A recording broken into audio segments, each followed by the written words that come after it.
నా పేరు మల్లెపూడి విజయభాస్కర్ రావు, తాళపూడి మండలం. నమస్తే అండి, నా పేరు రాఘవేర్రాజు, తాళపూడి మండలం, మలకపల్లి గ్రామం. 2025 జనవరి 18వ తారీఖున నేను చాలా బలహీనతకు గురయ్యాను. నేను 6 నెలల క్రితం అనారోగ్యం పాలయ్యానండి. అనారోగ్యం పాలైతే ఎమ్మెల్యే గారి ఆధ్వర్యంలో సీఎం రిలీఫ్ అప్లై చేయడం జరిగిందండి.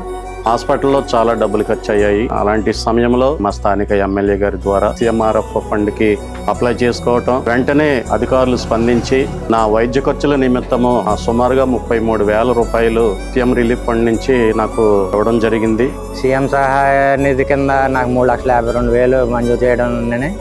ఆ సహకరించినటువంటి మన రాష్ట్ర ముఖ్యమంత్రి వర్యులు నా గౌరవనీయులు శ్రీ నారా చంద్రబాబు నాయుడు గారికి, అలాగే ఉప ముఖ్యమంత్రి వర్యులు గౌరవనీయులు శ్రీ పవన్ కళ్యాణ్ గారికి, అలాగే మా నియోజకవర్గ ఎమ్మెల్యే గారు అయినటువంటి గౌరవనీయులు శ్రీ ఇప్పటి వెంకటేశ్వరరావు గారికి మంజూరు చేసిన దానికి నా ముఖ్యమంత్రి నారా చంద్రబాబు నాయుడు గారికి, అలాగే ఉప ముఖ్యమంత్రి పవన్ కళ్యాణ్ గారికి, స్థానిక ఎమ్మెల్యే ముప్పి వెంకటేశ్వర గారికి కృతజ్ఞతలు, ధన్యవాదాలు. కూటమి ప్రభుత్వానికి నా హృదయపూర్వక ధన్యవాదాలు తెలియజేసుకుంటున్నాను.